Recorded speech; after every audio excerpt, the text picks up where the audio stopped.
Hey everyone, Ronnie Chavez here. Today I'm with my 16-year-old brother, Hey, what's up? Ryson Chavez. Today we're going to teach you the side flip. Let's get started.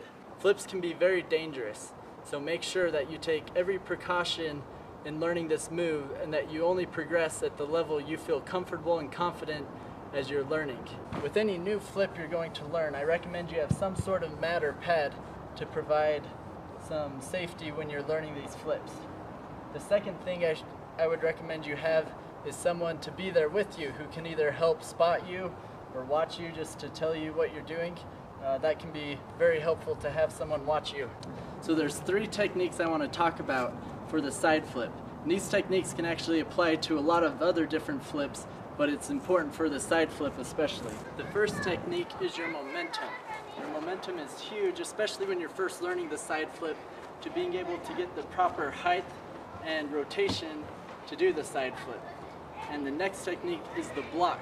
The block is actually what allows you to transfer your momentum into height, so that when you're using your momentum, the block is actually stopping your momentum and punching the ground as you jump, so that you're actually getting more air and it's stopping your momentum. That's why it's called a block. And the third technique is the set. A lot of people in side flips like to try and cheat and lower real down and take off like that, which some guys are really good at pulling it off that way. But when first learning side flips, it's good to learn how to get height, and set helps you get your arms and body up in the air. So the set, you're just focusing on everything being tall and then getting up in the air. And then after that comes the rotation and landing. Imagine you're riding your skateboard and then suddenly you hit a curb. Well, what happens? Your body's gonna immediately flip forward. And that's what the block is doing. It's the same exact thing. Your momentum is going and you're using your feet to stop your momentum so that it can send your momentum, send everything forward in the rotation, but at the same time you're jumping. So instead of just face planting, you're actually gonna stop, block, and with your jump and your set, get up in the air and then rotate around to make the side flip. When you're doing the set, for me personally, I really like to use my arms. So when I'm coming up, I bring my arms up and then I'm going to set up with my arms, but then make it a fluid rotation to rotate around. And my arms are gonna help me get up. And then as soon as I reach the peak of my height, I'm going to rotate again. So now it's time to talk about the rotation, one of the more difficult parts of learning a side flip, because often people will struggle with either rotating too much where it turns into more of a twist, or not rotating enough and it's more of like an awkward front flip. So how can we avoid those 2 things? Well, first off, I think the most important thing is to focus on your chest.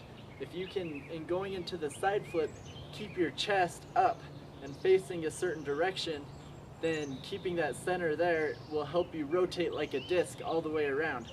Oftentimes people will tuck their back like this and it turns it into more of a barrel roll, barrel type flip. But to really pull off a nice clean side flip where you're perfectly sideways the entire way around is to set up tall, but then keep that chest position and only bring your knees to your chest. Don't let your chest drop down to your knees, and then that way you're rotating on a more centered axis. When you start getting better at side flips, you might, or even off ledges, you might over-rotate. When you over-rotate, you don't want to just land and you'll probably just like land flat on your face or something. But instead you want to go into the roll, like with the side flip, you want to go into like a side roll type thing to keep you from getting hurt. Because if you're like doing it on cement and over-rotating, that would probably hurt. So what would you say is the difference in technique when working on side flips off of height and on flat ground? With height, I think it's more you want to control your rotation and spot your landing. You don't want to open up too late, otherwise you'll over-rotate. And with flat ground, you want to focus more on setting tall and you want to block more. Alright, so when working with height on the side flip, you also want to make sure that your legs are strong enough for the height you're working with. If you're collapsing when you're landing, it means you're going too high. So you need to be able to have the strength to control your body and not bend that far down if you're going to land. Otherwise, have the roll mastered so that you can roll out of it to prevent that high impact. Here's a little trick to help you learn the side flip if it's making you a little scared. Find a friend and use him as an obstacle to actually roll over, and then doing that over and over again, try and use him less and less until you start actually rotating in the air by yourself. Finally, when landing the side flip, practice picking spots on the ground to land on. It'll help you learn how to control your side flip with precision and just overall body control. Alright, well that's it for the side flip. Go out and train and have fun. Be sure to subscribe. Thanks for watching.